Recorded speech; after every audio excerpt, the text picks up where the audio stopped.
आपके अनुसार दृष्टि एकदम संपूर्ण है। अगर कोई बच्चा 2 महीने में, 2.5 महीने में पढ़ना चाहता है, निकालना चाहता है जेआरएफ, तो दृष्टि को अगर उठा के उन्होंने पढ़ लिया, याद कर लिया, समझ कर रख लिया, तो अधिक से अधिक प्रश्न सही हो सकता है। बिल्कुल परफेक्ट किताब है, क्योंकि जिस बैच में मैं एमए किया था उसी बैच में साहिल कैरो थे, हमारे बैच के वो टॉपर थे, और उस किताब को लिखने में उनका भी कंट्रीब्यूशन है। तो बहुत सारा जो बच्चा एग्जाम दे रहा है ना, और वही बच्चा उस किताब को लिखे। बहुत सारे शोधार्थी हैं डीयू के, जेएनयू के, जिन्होंने इस किताब को लिखा है, और विकास दिव्यकीर्ति जी ने इसको देखा है, उनके मार्गदर्शन में हुआ है। तो ये किताब सबसे सटीक है हमारे हिसाब से, और इस किताब को आप एक ही किताब बस इसको पकड़ लीजिए। पेपर 1 में क्या करना है? पेपर 1 में मेरे हिसाब से सबसे अच्छी बुक जो है वो केवीएस मदान की है। उससे अच्छी बुक आपके नज़र में कोई नहीं? क्यों है, और भी बुक, और बुक देखिए वही आप, मैं बोल रहा हूँ केवीएस मदान या मैं बोल रहा हूँ दृष्टि, लेकिन आपको किसकी भाषा समझ में आती है, कौन आपको सूट कर रहा है, क्योंकि हर एक व्यक्ति की प्रकृति अलग होती है, सबका नेचर अलग होता है। फिर हमने अपने पिताजी को एक ट्रक खरीद के दिया, और फिर आज मेरे पास एक स्कॉर्पियो भी है, ट्रक लिया, और आज उनके चेहरे पर एक अलग खुशी देखता हूँ, क्योंकि अब उनको महसूस होता है कि आज मैं ड्राइवर रखे हुए है ना, आज मैं अब ट्रक मालिक बन गया हूँ। तो आप जो सोच सकते हैं वो कर सकते हैं, है ना। देखिए, भैया के इंटरव्यू से ये भी समझ में आई है कि कोई भी माँ बाप, कोई भी शिक्षक अपने बच्चों से बड़े बनते हैं, अपने बच्चे के काम से बड़े। तो मेरा खुद का भी चैनल है मान्यतुला नेट जेआरएफ चैनल, हाँ, उस पर मैं पढ़ाता हूँ, और बेसिकली ये टिप्स देता हूँ, जो आप ये नुस्खा पूछ रहे हैं, जो शॉर्टकट्स आप पूछ रहे हैं, यही मैं देता हूँ। तो भैया का आपका जो है डिस्क्रिप्शन में आपका लिंक दे देंगे। मेरे चैनल का लिंक मिल जाएगा, और वहाँ पर सिर्फ कोई एक विषय की नहीं, मैं सब विषय का वहाँ पे आपको गाइडेंस, क्योंकि आपको पता है कि 80 से 90 सब्जेक्ट में नेट का एग्जाम होता है, और पेपर 1 सबका कॉमन है, बिना पेपर। और अगर आप जेआरएफ क्लियर करना चाहते हैं तो ये एक सीक्रेट बात है कि बिना आपका पेपर 1 में अच्छा स्कोर किए जेआरएफ नहीं हो सकता। जैसे आप एक किताब की बात की है, तो कौन सा किताब पढ़ेगा जो काम चल जाएगा हिंदी के बच्चों को? हिंदी के बच्चों के लिए सबसे अच्छा जो है दृष्टि पब्लिकेशन की किताब है, मेरा जो अनुभव है, क्योंकि जो विकास दिव्यकीर्ति जी हैं, वो हिंदी के क्षेत्र में उनका बहुत बड़ा नाम है। और कहीं ना कहीं मैं जो हिंदी में बाद में एमए करने का डिसीजन लिया, इसीलिए लिया क्योंकि लोग कहते थे कि हिंदी पढ़ने से कुछ नहीं होगा, लेकिन बहुत कम लोगों को मालूम है कि वो हिंदी से पीएचडी हैं, हिंदी से एमए हैं, और आज के डेट में उनकी योग्यता पर तो कोई सवाल नहीं उठा सकता,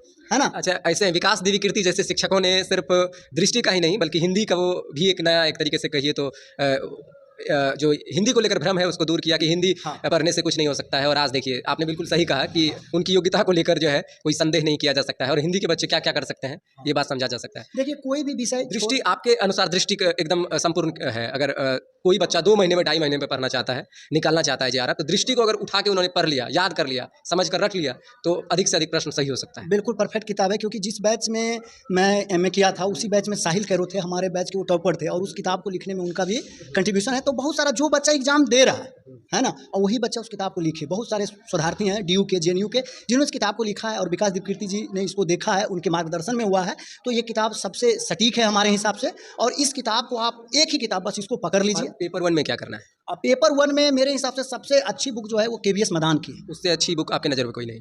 क्यों है, और भी बुक, और बुक देखिए वही आप, मैं बोल रहा हूँ केवीएस मदान या मैं बोल रहा हूँ दृष्टि, लेकिन आपको किसकी भाषा समझ में आती है, कौन आपको सूट कर रहा है, क्योंकि हर एक व्यक्ति की प्रकृति अलग होती है, सबका नेचर अलग होता है। तो आप अपने अनुसार, लेकिन अगर आप हमारे एक्सपीरियंस को देखें, और बहुत सारे केवीएस मदान। ये बताइए, बहुत ऐसे विद्यार्थी होते हैं केवीएस मदान की अवधारणाओं को समझने के लिए भी एक समझ की जरूरत होती है, वो समझ उनके पास नहीं है, तो ऐसे विद्यार्थी तब क्या करें? तब उनको ऐसे तो केवीएस देखिए, जो पेपर 1 है उसमें जिनका इंग्लिश वीक है उनको थोड़ा प्रॉब्लम हो जाता है, क्योंकि आप टीचिंग एप्टीट्यूड का यूनिट उठा लीजिए, रिसर्च एप्टीट्यूड का उठा लीजिए, इसका हिंदी अनुवाद बहुत ही खतरनाक होता है, हिंदी वाले भी नहीं समझ पाते। टेक्निकल टर्म जो अंग्रेजी का है आसान होता है। हाँ, तो यही है कि उसमें फंस वो लोग जाते हैं जो कि इसका हिंदी माध्यम का बुक लेते हैं केवीएस मदान का, तो थोड़ा अनुवाद शब्द इस तरीके के उसमें हैं जो कि आसानी से समझ में नहीं आता। तो इसमें आप ध्यान दीजिए कि आप DI जो है प्रैक्टिस करिए, उतना कठिन नहीं आता है, इसमें कोई बुक की जरूरत नहीं है। DI में कोई एक प्रॉपर बुक की जरूरत नहीं, प्रैक्टिस आप जितना करिएगा परफेक्शन उतना आएगा। DI आप कर सकते हैं। टीचिंग एप्टीट्यूड के लिए आप यूट्यूब पर बहुत सारे लोग हैं, जैसे सबसे पुराने यूट्यूब पर है जिनसे मैं भी पढ़ा करता था, तलवीर सिंह जी का चैनल है, वो सबसे पुराने हैं और अच्छा पढ़ाते हैं, और जिसका एक्सपीरियंस है ना, तो कोई नहीं भी पढ़ाने वाला बढ़िया, अनुभव से आदमी सीखते जाता है ना, तो उनका बहुत अच्छा एक्सपीरियंस है। तो तलवीर सिंह के चैनल को भी आप देख सकते हैं, जिनको पेपर 1 में किताब से समझ में। सुनते हैं कि पार्थ एजुकेशन कोई पेपर 1 से पढ़ाते हैं, कैसे चैनल? तो वो भी अच्छा है, मैं जिसके बारे में मुझे जानकारी थी वो मैंने आपको दिया। और अगर आपको बुक से समझ में नहीं आ रही तो सिलेबस को आप टुकड़ों में बांट लीजिए। किसी चीज़ को अगर हम टुकड़ों में बांट लेते हैं ना तो वो आसानी से समझ में आता है। तो आप टुकड़ों में बांट लीजिए, जैसे कंप्यूटर का है, कंप्यूटर में कुछ जो जरूरी चीज़ें हैं उसको आप अलग से कंपाइल कर लीजिए, नोट्स बना लीजिए। किसी एक बुक पे आप रिलाई नहीं करिए। अगर आपको केवीएस मदान समझ में नहीं आ रहा है तो यूनिट वाइज आप तैयारी करिए। इस तरीके से आप देख सकते हैं। देखिए, 7 यूनिट तो एक बच्चा रट भी सकता है, लेकिन पेपर 1 में आपको पता है कि रटने से नहीं, दिमाग को खुला रखने से, समझने से जो है, चूंकि एक ही चीज़ों को घुमा फिरा कर पूछा जाता है, तो ऐसी सब परिस्थितियों में थोड़ा सा सजग रहना जरूरी है। तो विद्यार्थी को बहुत सारे जो टॉपर हैं वो बताते हैं कि बहुत ज़्यादा प्रैक्टिस करना है, आपके अनुसार क्या है? बिल्कुल, प्रीवियस ईयर क्वेश्चन करना बहुत ही जरूरी है। जितना ज़्यादा प्रीवियस ईयर क्वेश्चन आप करिएगा उतना आपको पता चलेगा कि क्वेश्चन कहाँ से आ रहा है। आप कब पास आउट किए थे? और मेरा ये 2020 में ही हुआ था। अच्छा, 2020 में ही JRF मेरा क्लियर हो गया था। ठीक है, तो उस समय से आप थोड़ा पैटर्न, हर एग्जाम का पैटर्न बदल रहा है। आप देखिएगा बार बार, क्योंकि कंपटीशन का लेवल बढ़ता जा रहा है। शुरुआत में इस एग्जाम में 6 से 7 लाख लोग शामिल होते थे। आज के समय में ये संख्या 10 से 12 लाख तक पहुंच गई। सारे विषय की मैं बात कर रहा हूँ, है ना। और ज़्यादातर लोग रिपीट करते दिल्ली हैं। DU के किस कॉलेज से आपका? DU में मैं रामलाल आनंद कॉलेज में था, साउथ कैंपस का। ये अच्छा ही कॉलेज का समय, DU में सब कॉलेज अच्छा है, अच्छा, तो मैंने MA BA सब वहीं से हुआ? सब वहीं से। अच्छा, जो विद्यार्थी इस बार शामिल हो रहे हैं दिसंबर में, उसमें आपका क्या सलाह है? हाँ, उन लोगों का मेरा यही मैसेज है कि अब लास्ट टाइम में ना, आप अब कम समय बचा है तो जो आपका वीक पॉइंट है अपना नोट्स बना लीजिए और उसी को बार बार रिवाइज करिए। जिसने मानकर चलिए अभी चालू ही किया, अभी चालू ही किया तो 15 दिन 20 दिन समय दीजिए, आप एक अपना नोट्स बना लीजिए अपने अकॉर्डिंग से, उसी दृष्टि से। हाँ, दृष्टि से ही। और पेपर 1 में आप यूनिट वाइज यूट्यूब पे सर्च करिए। पेपर 1 के लिए आप ऑनलाइन बहुत हेल्प ले सकते हैं, ठीक है। पेपर 2 हिंदी के लिए आपको उतना ऑनलाइन हेल्प नहीं मिल पाएगा मेरे अनुसार। ये मेरा अपना पर्सनल ज़्यादा जो है पैसा अगर ठकाने का मन है तो ठका सकते हैं हाँ, ऑनलाइन। और इस एग्जाम के लिए जो है ना, आपका सेल्फ स्टडी ही मायने रखता है इसमें। आपको इसीलिए तो जितने टॉपर का JRF का मैंने इंटरव्यू किया है, सबने कहा है कि हम सेल्फ स्टडी से किए हैं। और यूट्यूब पे कितने सारे हैं लोगों को ये करा देंगे, वो करा देंगे, ऐसे हो जाएगा, और लगता है कि यही करा रहे हैं, यही भगवान है, देवदूत बैठे हैं, कुछ का करते ही होंगे। लेकिन अधिकतर जो मैंने JRF का इंटरव्यू किया है उससे तो यही समझ में आया है कि स्वाध्याय को इन्होंने आधार बनाया है और इसके लिए को भेजा है। ऐसा है कि आजकल मार्केटिंग का जमाना, जो दिखता है वही बिकता है। अच्छा, वो तो दिखाना भी जरूरी हाँ, है। अब टीचर सबको मजबूरी हो गया, वो पढ़ाते कम हैं, दिखाते ज़्यादा। कोट पैंट पहन के अपना, हाँ ऐसे है, JRF निकाल लो, ऐसे कर लो, यहाँ से निकल रहा है, तो ये सब जो माहौल बनाते हैं, बच्चा तो कम उम्र का भ्रमित हो ही जाएगा। हाँ, आप जैसे देखिए, मेरा ये, मैं ऐसे अगर पढ़ाऊँ तो उतना व्यूज़ नहीं आता, लेकिन मेरे पास एक स्कॉर्पियो भी है। अब वो दौर, मैं तो अभी अपनी पूरी स्ट्रगल बताया नहीं। जब मैं दिल्ली विश्वविद्यालय से यहाँ आ गया, उसके बाद मेरे पिताजी हमको कहते थे कि तुम दिल्ली विश्वविद्यालय से पढ़ लिया, बहुत कुछ कर लिया तुम, हाँ, लेकिन हम तो वही ड्राइवर के ड्राइवर ही रह गए। तो हमको लगा कि अगर हम सिर्फ अपना सपना पूरा करते हैं तो ये कोई बड़ी बात नहीं है। पहले अपने परिवार का, और जब परिवार का पूरा करेंगे फिर समाज का, तभी उस व्यक्ति का नाम है। फिर हमने अपने पिताजी को एक ट्रक खरीद के दिया, और फिर आज मेरे पास एक स्कॉर्पियो भी है, ट्रक भी है, और आज उनके चेहरे पे मैं एक अलग खुशी देखता हूँ, क्योंकि अब उनको महसूस होता है कि आज मैं ड्राइवर रखे हुए, है ना, आज मैं अब ट्रक मालिक बन गया हूँ। तो आप जो सोच सकते हैं वो कर सकते हैं, है ना। देखिए, भैया के इंटरव्यू से ये भी समझ में आई है कि कोई भी माँ बाप, कोई भी शिक्षक अपने बच्चों से बड़े बनते हैं, अपने बच्चे के काम से बड़े बनते हैं। जब बच्चा कोई अच्छा काम कर जाता है तो उनका नाम रोशन हो जाता है, गाँव में तो कहा जाता है ना रोशन।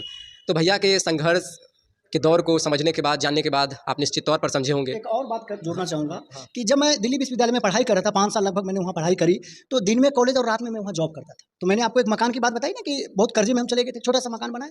अब मकान वहाँ हमारा बन गया, धीरे धीरे शहर डेवलप हुआ, तो वहाँ शहर के अच्छे बड़े बड़े लोग आसपास में मकान बना लिया। हम तो एक छोटे से किसान और ड्राइवर फैमिली के थे। बगल में प्रोफेसर का भी मकान बन गया, मेरा लखीसराय, ठीक है, दरोगा जी का भी बन गया, और सबका 3 मंजिला बन गया। हमारा एक छोटा सा, हम किसी तरीके से अंडरग्राउंड टाइप का बना लिए थे। तो मेरी मम्मी बार बार, जब मैं वहाँ ग्रेजुएशन के दौरान पढ़ता था, तो वो कहती थी कि अपना मकान सबसे छोटा है। तो मैं वहाँ जॉब भी करता था, और ग्रेजुएशन करते करते मेरा मकान भी जो 3 मंजिला कर दी। तो आप मैं वहाँ से पैसे भेजता था, मैं पढ़ाई भी करता था और घर पैसे। वही आप सिक्योरिटी गार्ड की ही नौकरी कर रहे हैं? नहीं, उसके बाद मैं अपने आप को अपग्रेड करता चला गया। सिक्योरिटी गार्ड को मैंने छोड़ दिया, जैसे एडमिशन मिला, फिर मुझे कंप्यूटर की नॉलेज हुई, अपने इंग्लिश स्पोकन पर काम किया। तो फिर मैंने कुछ दिन एयरटेल में काम किया, फिर एयरटेल डिजिटल टीवी में काम किया, फिर मैंने जस्ट डायल में काम किया, फिर मैंने विप्रो में, मतलब तमाम कंपनियों में काम किया। और अपने आप को एक जगह मैं स्थिर करके नहीं रखा। मैं अभी यहाँ से PhD कर रहा हूँ, तो सिर्फ मैं PhD नहीं कर रहा हूँ, है ना। मैं शादीशुदा हूँ, मेरा 5 साल का बेटा भी, इस दौरान मेरी शादी भी होगी, मैं 2 बच्चों का पिता भी हूँ, और मेरी पत्नी भी, फिर मैं पत्नी को भी पढ़ाया। मेरी पत्नी जब मेरे साथ उसका शादी हुआ तो सिर्फ 10+2 पास थी, उसको ग्रेजुएशन करवाया, पोस्ट ग्रेजुएशन वो कर चुकी है, और अभी वो नेट की तैयारी करवा रहे हैं। हाँ, उनका भी, और हो सकता है कि इस बार अगर अभी मुजफ्फरपुर में निकला है तो उन्होंने भी अप्लाई किया है, और ये अगर वहाँ पहले हो गया तो वहाँ ही एडमिशन करवा दें, नहीं तो यहाँ पे ही करवाएंगे, है ना। तो मैं एक साथ ढेर, उनका भी हिंदी ही विषय? हाँ, उनका भी हिंदी विषय मैंने खुद ही लिवाया। क्या मन है कि आप सारा सीट आप ही लोग ले लीजिएगा? नहीं, मेरा और बच्चा क्या करे? हम नहीं आगे बढ़े, मेरे साथ पूरा समाज। इसीलिए मैंने अपना यूट्यूब चैनल भी खोला, और उस चैनल के माध्यम से मेरी कहानी को जानकर बहुत सारे, जब रिजल्ट आता है ना, तो कमेंट में भरमार रहे, सर आपकी वजह से मेरा नेट हो गया, आपने ऐसे बोला ना, इतना मोटिवेशन। नहीं तो पहले लगता था कि नेट बहुत बड़ा एग्जाम है, और जब आपको देखा कि, तो लगा कि आप जब कर सकते हैं तो कोई भी कर सकता है। तो मैं चाहता हूँ किसी चीज़ को इतना आसान बना दूँ ना कि वो मेरे को देखे तो लोग कहे कि अरे अगर ये बंदा कर सकता है, इतना लो बैकग्राउंड का, इतना कमजोर बंदा कर सकता है, तो मैं भी कर सकता हूँ। तो मेरा ये लक्ष्य है कि जो चीज़ मैं पा गया वो हज़ारों लोगों के बीच में कर। भैया ने बहुत बेबाकी के साथ बात को रखा, और इनके बातों को समझने के बाद निश्चित ही आप JRF में अच्छा प्रदर्शन करेंगे। देखने के लिए आपका बहुत बहुत धन्यवाद।